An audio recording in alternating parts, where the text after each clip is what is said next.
En esta ocasión nosotros vamos a ir siguiendo poco a poco este texto de Hans Urs von Balthasar que se titula Tú tienes palabras de vida eterna y son meditaciones en torno a la escritura. Entonces son como temáticas breves, condensadas, pero que nos ayudan quizá a entender también la situación actual en la que vivimos.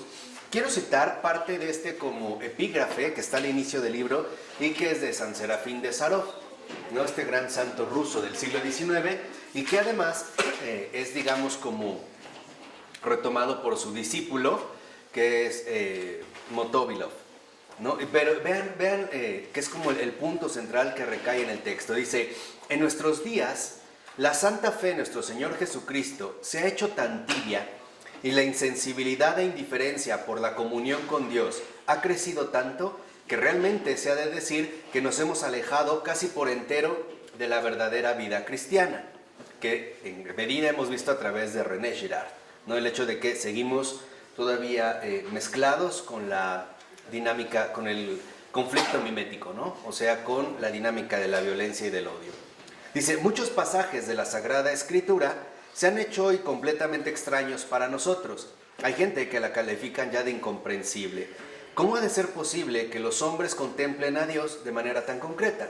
Pero esto no es en absoluto tan incomprensible. El hecho de que ya no entendamos las cosas se debe a que nos hemos alejado de la sencillez original del conocimiento cristiano y nos vemos arrastrados a tal oscuridad de ignorancia por una supuesta ilustración.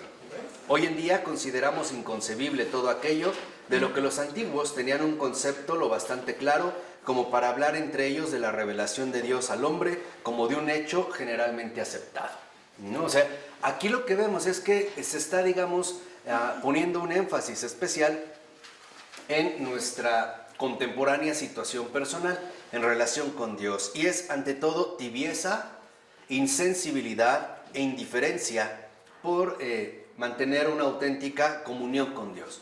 Y esto es a lo que nos quiere ayudar este texto, ¿no? A superar esta tibieza, esta insensibilidad y esta indiferencia a través de retomar, ante todo a partir de la Escritura, ¿no? Unas meditaciones breves, pero condensadas. El primero es meditación con imágenes o sin imágenes, que corresponde aquí a la página 11, y que de entrada vemos que toca un aspecto crucial, ¿no? ¿Qué tanto tienen que estar presentes o no las imágenes en el momento, por ejemplo, de nuestra meditación?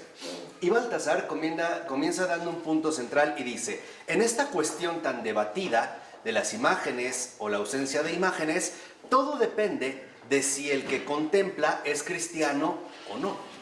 Entonces vean aquí ya el enfoque principal. La cuestión de las imágenes no tiene que ver con las imágenes mismas, sino con aquel que asume, digamos, estas imágenes para la contemplación.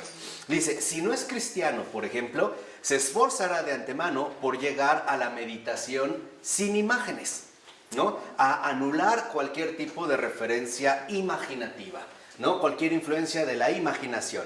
Dice, querrá librarse del embate cotidiano de un mundo sobrecargado de imágenes, figuras y siluetas sensibles para, más allá o más arriba, llegar a la paz completa y la propia profundidad en los ámbitos sin imágenes. Entonces vemos cómo en el caso de los no cristianos, tal parece que la tendencia es hacia lo sin imágenes. Más allá, ¿no?, de lo que uno pretende descargar.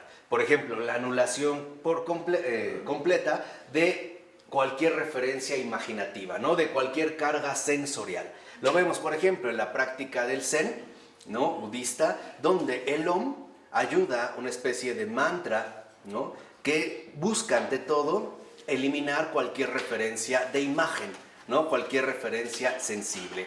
Dice, incluso en esta búsqueda que tenderá como no cristianos al ámbito de sin imágenes, puede alcanzar, por ejemplo, un simple descanso psicológico, ¿no? Alcanzar, como hoy la gente dice, tener la mente en blanco. No hay terapias que a eso te invitan. A ver, vamos a poner la mente en blanco, ¿no? O sea, vamos a eliminar cualquier referencia de imagen. Dice, o bien buscar incluso una experiencia o alguna contemplación ideológica, religiosa, de un fundamento del mundo que se encuentra tras la apariencia de los fenómenos y escapa a todo concepto. Por ejemplo, la noción del maya, ¿no? En esta tradición hinduista. El maya es la apariencia, ¿no? De los fenómenos sensibles que tenemos. Entonces hay que superar, digamos, esta apariencia. Dice, pero el caso del cristiano es diferente. Nosotros tenemos a los no cristianos y por otro lado tenemos a los cristianos. Dice, el caso del cristiano es diferente. ¿Por qué? Porque para él lo absoluto es el Dios del amor, que merece este nombre precisamente porque es en sí mismo.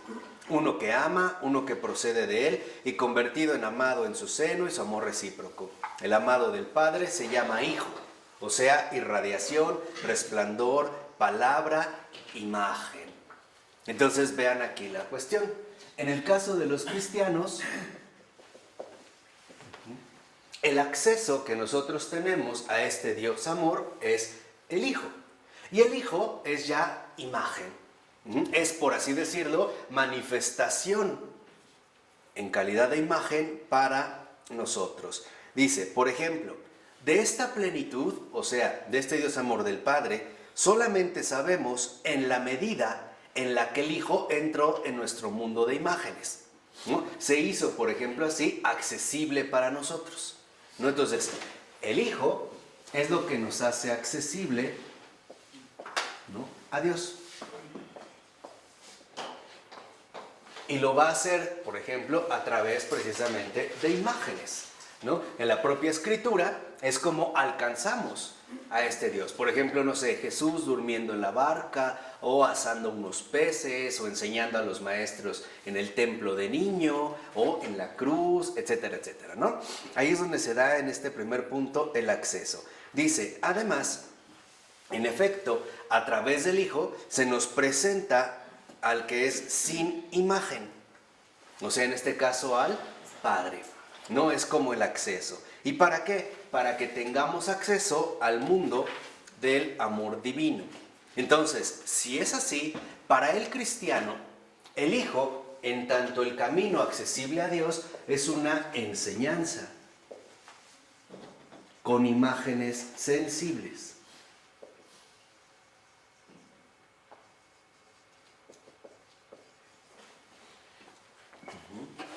¿Por qué? Dice Baltasar, porque entonces el Hijo hecho hombre nos enseña con estas imágenes sensibles que son de hecho comprensibles para los hombres. Por ejemplo, hechos, palabras, actitudes, comportamientos concretos, que el Padre se ha dignado precisamente revelarnos.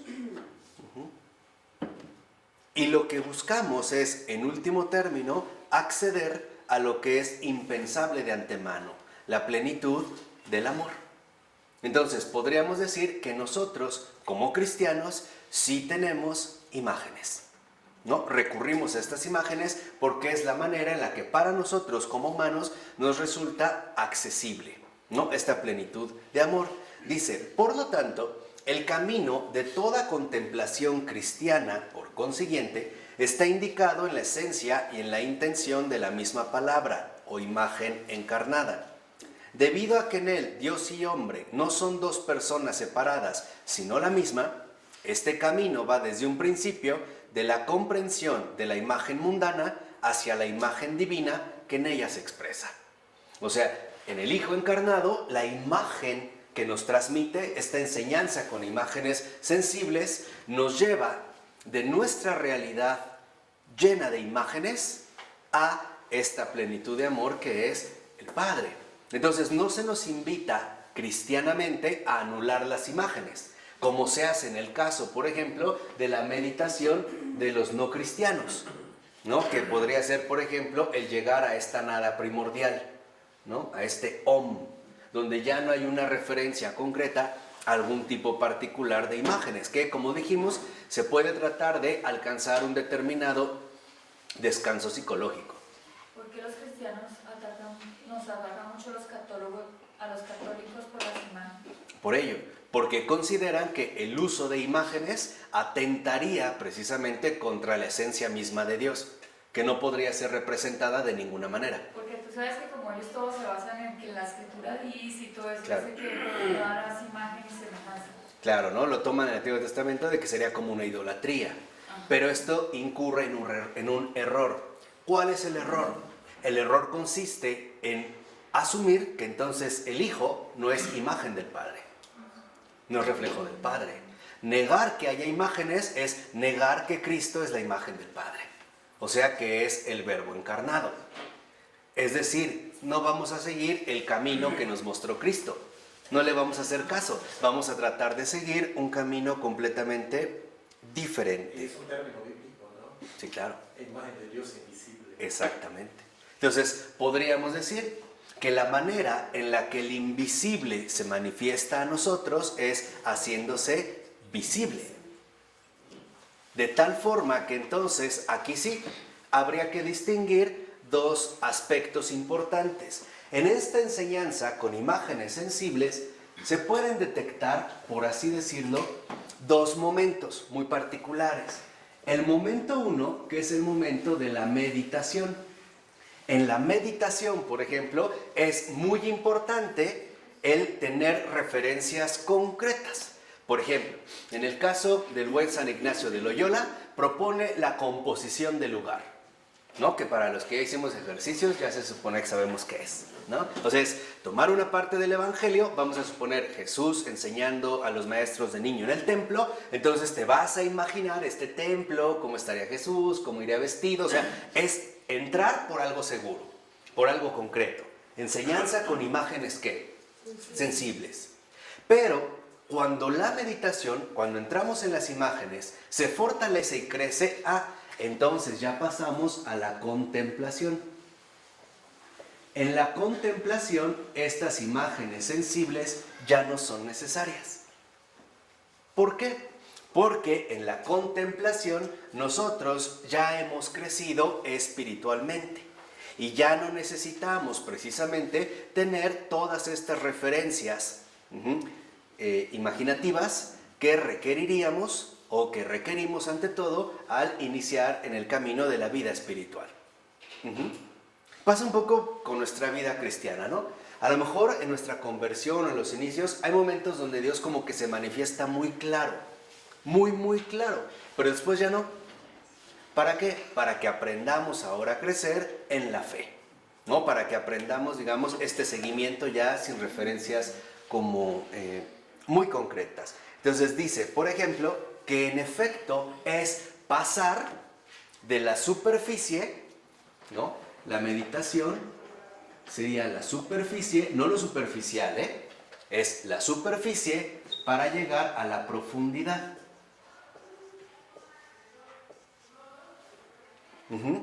Es finalmente, ¿no?, un inicio importante para llegar a esta profundidad.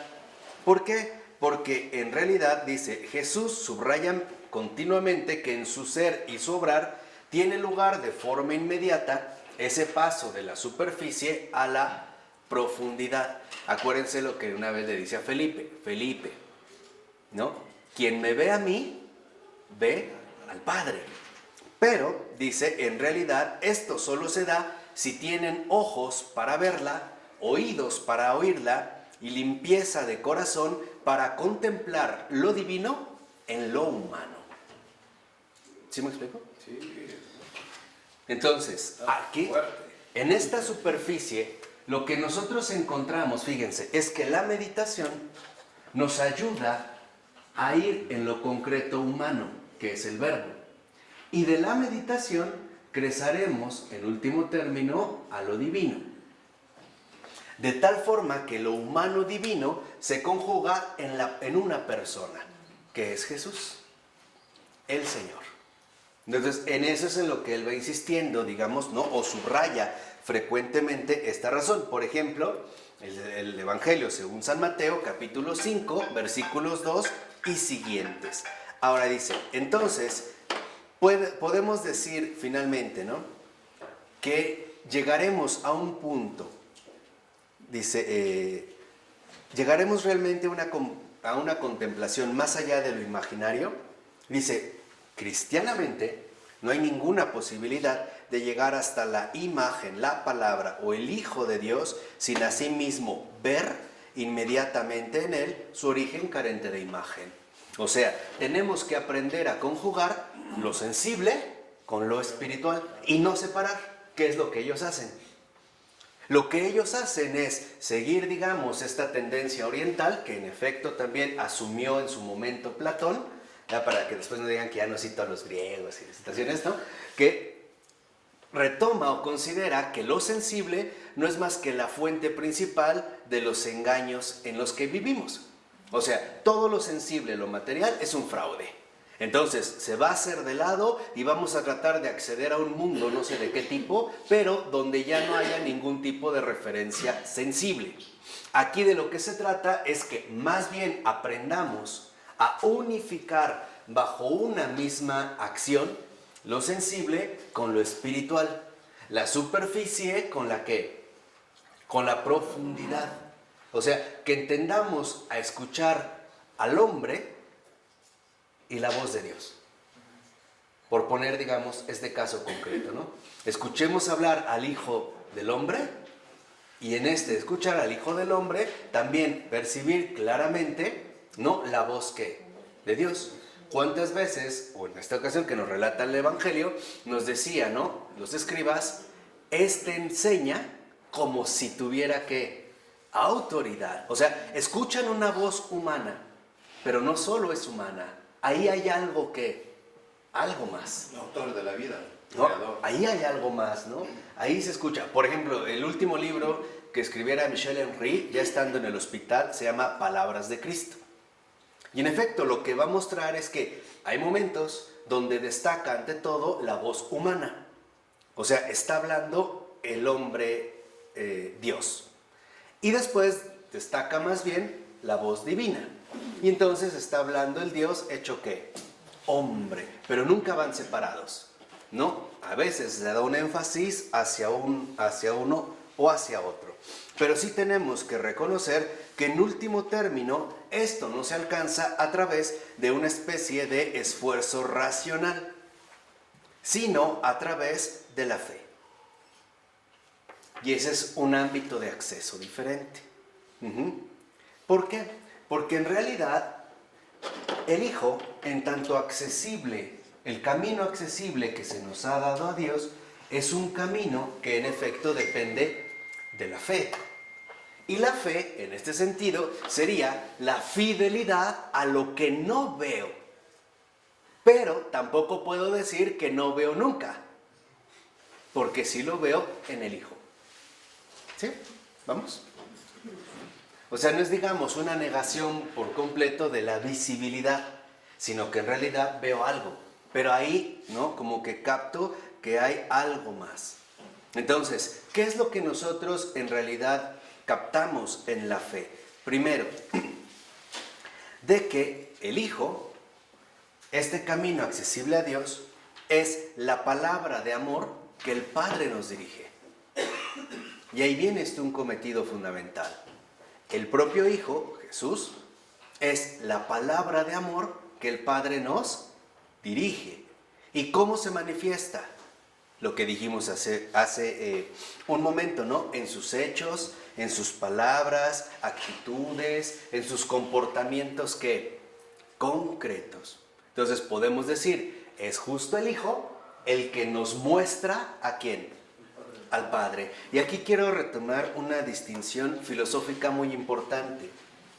Y la voy a retomar de Wittgenstein, este filósofo contemporáneo del siglo XX, que tiene intuiciones bien fecundas. Él decía, Wittgenstein, que debemos de distinguir claramente la diferencia entre decir y mostrar, ¿no? Decía, hay cosas que se pueden decir, pero hay cosas que definitivamente no se pueden decir. Solo las puedo ¿qué? Mostrar, ya no demostrar, porque la demostración involucraría un cierto proceso sistemático. Por ejemplo, él decía, puedo hablar mucho del dolor, pero por más que yo hable del dolor, no puedo decir lo que el dolor es, pero sí puedo mostrar lo que me está provocando. ¿Y es cierto o no? Decía, por ejemplo, ¿no?, un dolor de muelas. Podemos hablar del dolor de muelas, te duele aquí, allá, etcétera, y entrar, ¿no?, en un ámbito del decir. Pero en realidad tenemos que darnos cuenta que no todo se reduce a lo que podemos decir. Porque hay muchísimas cosas, y para Wittgenstein las más importantes, que solo se pueden, ¿qué?, mostrar. ¿A través de qué? De gestos, actitudes, comportamientos concretos. O sea, finalmente a través de toda tu persona. Eso es lo que nos muestra el Hijo. Lo que nos muestra el Hijo es lo que el Padre nos tiene que decir. ¿Sí me explico? Uh-huh. Esto que el Padre nos tiene que decir no es más que los amo. Esa es la palabra del Padre.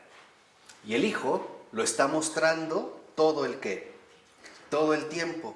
Por eso dice, en el cristianismo, toda la altura y la profundidad de la contemplación no es nada que supere el marco de la sencilla fe cristiana.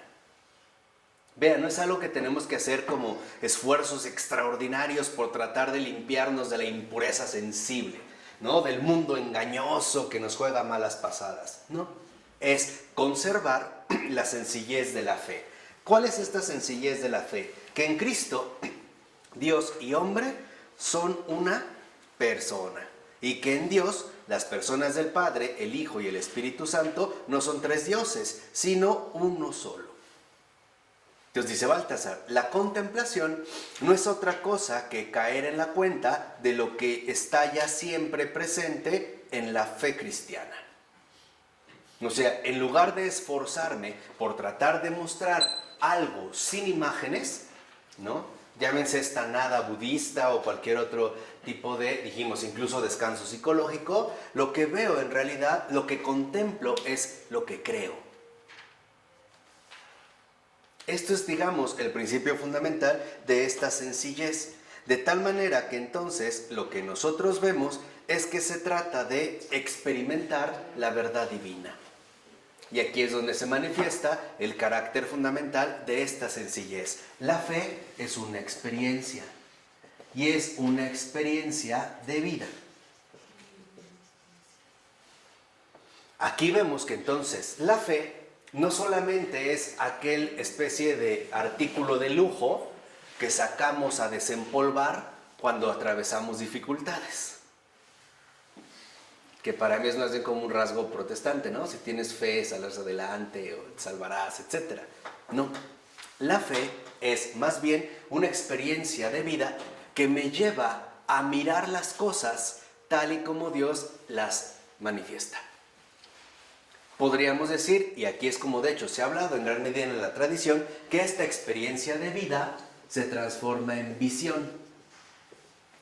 Visión de las cosas según Dios, no según el hombre.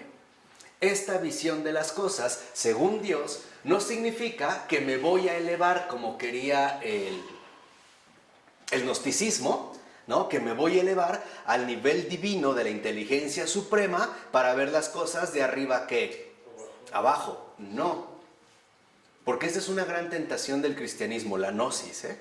Yo creo que es la más sutil. Ahora aquí tenemos un experto mayor, pero yo creo que es de la más sutil. Esta cuestión gnóstica de elevación. No, lo que voy a hacer es que no me voy a elevar, me voy a hermanar con el Hijo. Y lo único que voy a hacer es recibir la altura que Él mismo me quiere compartir. O sea, podríamos decir, aquí sí, apreciar también, ver, contemplar su propia divinidad. El hecho de que no solo es hombre, sino también es ¿qué? Dios. Esto, por ejemplo, ¿no?, se da ya en la, digamos, confección fundamental del credo. Verdadero Dios y verdadero hombre, que es San Atanasio el que ya lo va a perfilar de esta manera contundente, ¿no? Sobre todo en oposición a los arrianos, que van a considerar que no es así, ¿no?, que es un verdadero hombre, pero, ¿eh? Exacto, adoptado por Dios. O sea, no es Dios. No es Dios. Es verdadero hombre, ¿no? Entonces, aquí lo que nosotros, en efecto, podemos darnos cuenta es que esta visión es una experiencia de vida, o sea, la fe. Y esta visión nos lleva entonces, ahora sí, a entrar a formar parte de la verdad divina. Por eso se requiere una profunda purificación de nuestros propios modos de mantener relación con la vida. ¿A qué es generalmente a lo que le damos prioridad? Básicamente hay como 3 rasgos principales. Hay quien le da prioridad a lo que su razonamiento lógico le indica. Y sacamos una especie de razonamiento horizontal, ¿no? Es así. Horizontal. Por ejemplo,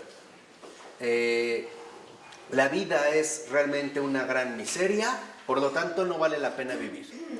Y sí, horizontalmente la consecuencia es perfecta. Es lógicamente ¿qué? Perfecta. Pero no solo hay una línea horizontal, también hay una irrupción vertical. Esta irrupción vertical nos muestra que no es el único modo en el que las cosas se dan. Puede venir una intervención de lo alto, una iluminación, la intervención de la gracia. ¿Se acuerdan que decía Santiago, ¿no? El apóstol Santiago? Todo don bueno, toda dádiva buena, ¿viene de dónde? De lo alto. O sea, rompe nuestra horizontalidad, lo plano que podemos llegar a ser. Entonces, a veces lo que nos aleja de esta experiencia de vida es que nos mantenemos únicamente en el plano horizontal. O sea, seguimos siendo únicamente terrenales y seguimos pensando según nuestro modo habitual de pensar, que San Pablo llamaba el hombre carnal. No es el pensamiento carnal, nada más, dentro de esta línea. También puede ser que dentro de este ámbito, en lugar de darle prioridad a lo intelectual, se lo damos a lo emocional. Y entonces las emociones nos llevan, por ejemplo, ¿no?, a mantener a lo mejor posturas que son contrarias a la propia fe, como lo que Girard nos está enseñando, ¿no? El mantener de alguna manera este mismo odio como un centro profundo de acción de vida, ¿no? O sea, esperar, hazme una y verás qué odio tengo, ¿no? O de dónde realmente es que me estoy yo manteniendo, ¿no? Hazme una y ya dijimos, no te la vas a acabar. Y por otro lado está el último aspecto, que es los que les dan prioridad a su ámbito voluntario, o sea, los que hacen lo que quieren. Y por lo tanto son como borrachos que van dando tumbos de un lado a otro, ¿no?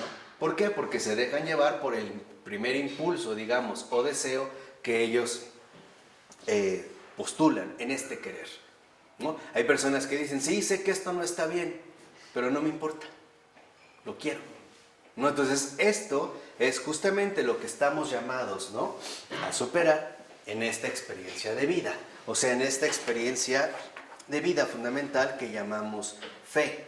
¿Por qué? Porque si no, entonces no hay otro acceso a lo que es carente de imagen. Por eso el Señor dijo, yo soy el camino. No habría otro acceso. O sea, no hay otro camino para acceder al Padre que no sea ¿qué? El Hijo. No hay otro camino para llegar al invisible si no es por el que se ha hecho visible. Por eso, como decía en la primera carta de San Juan, capítulo 2, versículo 23, todo el que niega al Hijo tampoco posee al Padre. Buenísimo. Se va, se pierde. Entonces, lo que vemos es que en esta postura de no cristianos, sin imágenes, hay algo, pero no es Dios. En síntesis, hay algo. ¿Qué hay? Hay algo, pero Dios no es. ¿Qué es lo que hay? Esto nos va a llevar a una especie de vacío confuso, a un extravío. No hay un acceso enteramente concreto. Entonces aquí, por ejemplo, podemos correr el riesgo de llegar a un extravío. Ojo. Si no te matan los musulmanes, te van a matar los protestantes, Marco. Es que ya no voy a... No acabo este año. No vas a acabar. No acabo este año. Entonces, en el extravío, ojo, entendamos bien, Lo estamos entendiendo en el caso de la meditación cristiana. No quiere decir que los que no son cristianos y emplean esta meditación estén completamente errados. Lo que estamos diciendo es que lo pueden emplear, de hecho es sano, como un descanso psicológico. Esto sí, la oración centrante del Padre Keating tiene algo de esto. Pero el propósito no es llegar a Dios. El propósito es descansar psicológicamente, descargarse psicológicamente. Que es parte también de las aportaciones benéficas que estas, posturas no cristianas ofrecen. Y por eso a veces pueden resultar sugestivas. Pero una cosa es saber que yo hago una meditación no cristiana para descargarme psicológicamente, y otra cosa es decir que hago esta meditación no cristiana para entrar en comunión con Dios o en contacto con Dios o con una realidad superior. Porque en realidad, dentro de estas técnicas, nunca salgo de mí. Al contrario, voy a profundizar en mí mismo. Ese es el peligro a veces de quedar completamente desconectado de todo lo demás. Pero pienso que estoy volando. Sí, claro. Sí estoy volando, pero en mí. O sea, estoy, digamos, ¿no? Como indagando a fondo en mí mismo. Y por lo tanto, no, digamos, alcanzo esta dimensión distinta. Por eso dice, en realidad, si se niega al Hijo y por lo tanto se pierde al Padre, entonces este supuesto contemplativo deja a un lado el amor absoluto y se precipita al vacío absoluto. Eso es lo que hay. Este extravío nos va a llevar precisamente a un vacío ¿qué? Absoluto. Como un buen budista lo va a defender. Precisamente. ¿No? Yo conozco un buen budista muy serio que en efecto lo que menciona es que este vacío absoluto es la ausencia por completo de cualquier referencia a la individualidad, a algo que pueda hacer referencia a un yo individualizado. Mi imagen, mi deseo, mi emoción es la anulación completa de esta conciencia individualizada. ¿Para qué? Para poder volver a formar parte del todo. Esta es, digamos, de alguna manera la tesis budista. Por eso es que en realidad el budismo, como tal, no requiere de un dios. ¿Sí sabían? Sí. Por eso, Buda no es un dios, ¿eh? Cuidado, no. Buda no es más que un estado. Es el estado al cual, según ellos, estamos llamados a llegar.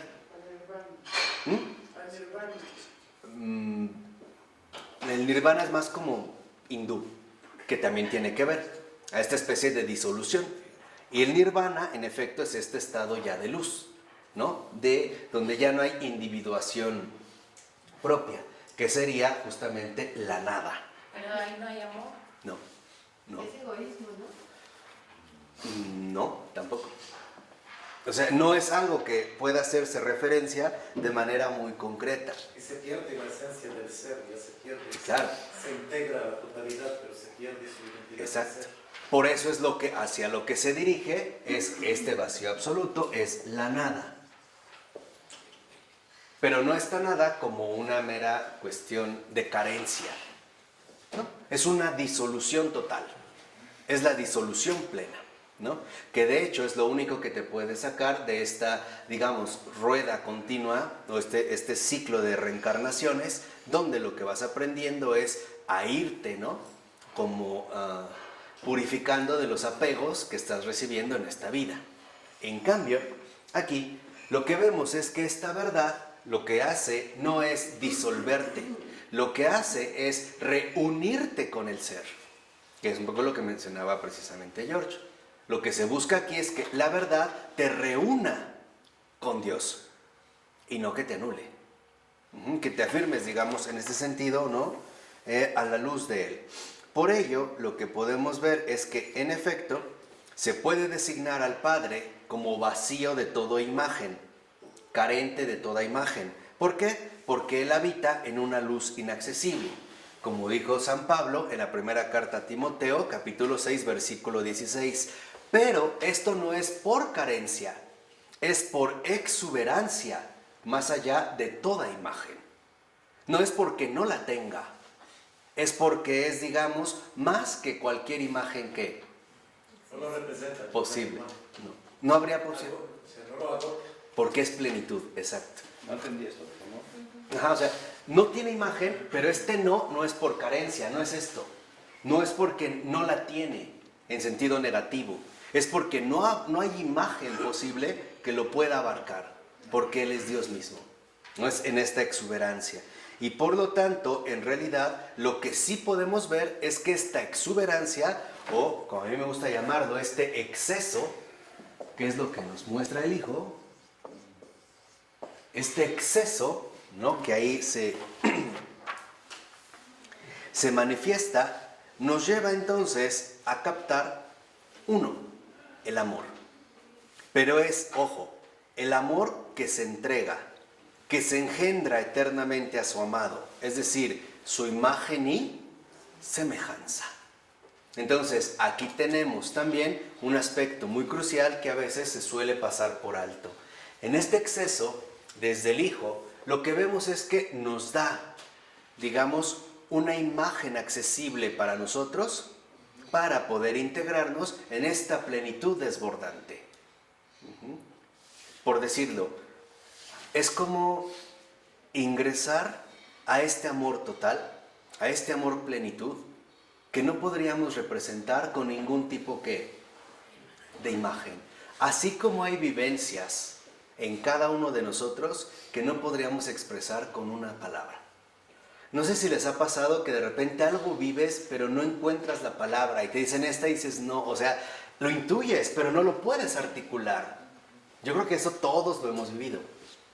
Esto, ándale, algo así, pero como que no va por allá, o sea, como que nos tratamos, ¿no?, o de esforzar por encontrar una determinada expresión.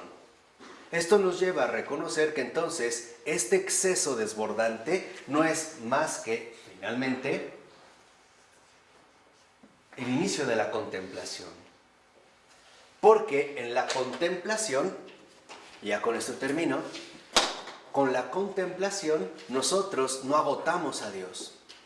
Es Dios el que nos llena a nosotros.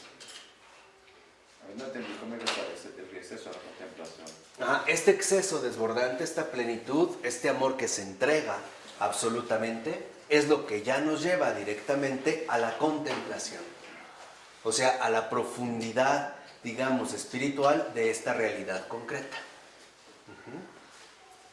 Podríamos decir con Florensky, la contemplación es contemplación del símbolo.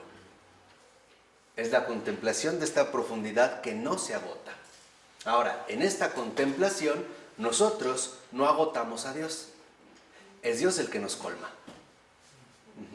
Recuerdo una vez que Santa Teresita del Niño Jesús le dijo a su papá, ahora ya beato, ¿no?, Luis Martín, le dijo, oye papá, ¿y cómo sé que en el cielo los que están con Dios no se aburren? Y era una pregunta muy sincera, ¿no? Y dice, ¿cómo sé que ahí no se aburren? ¿Qué pasa? ¿Por qué no se aburren?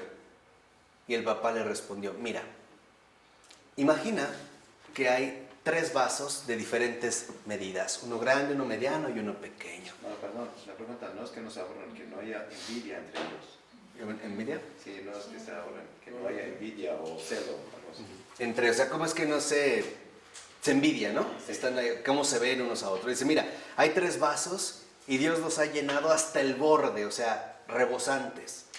Por más que quieran, más, ya no pueden. Pues no hay envidia. Los llena de tal manera, No cabe nada más. exacto, ya no cabe que nada más. Esa es la contemplación. La contemplación nos llena. En mi ser ya no cabe que nada más, pero ojo, a pesar de que ya no cabe nada más, no por ello caigo en la conclusión de que Dios eso es, y ya. ¿No? Reconozco que yo estoy lleno, pero Él sigue siendo algo inagotable. Me sigue llenando. Claro. Que sigue creciendo. ¿Por qué? Porque Él es infinito. Dicho de otra manera, la contemplación, aunque les parezca extraño, comienza cuando caemos en la cuenta de algo muy básico. Él es Dios, yo soy hombre. De verdad, cuando esto, aunque parece muy sencillo, nos cae a fondo, cuando realmente caemos en la cuenta de que Él es Dios y yo soy hombre, entonces ya empezamos el camino sencillo de la fe, donde el exceso se manifestará de dos maneras. Primero, el exceso con el cual a mí me llena. Y dos, el exceso que todavía le queda para llenar infinitamente a infinitas almas. Esa es la plenitud del amor. Cuando este exceso se manifiesta en estos dos sentidos, entonces se percibe el abrazo y las sonrisas complacientes y complacidas del Padre, del Hijo y del Espíritu Santo. ¿De acuerdo? En nombre del Padre, del Hijo y del Espíritu Santo. Amén.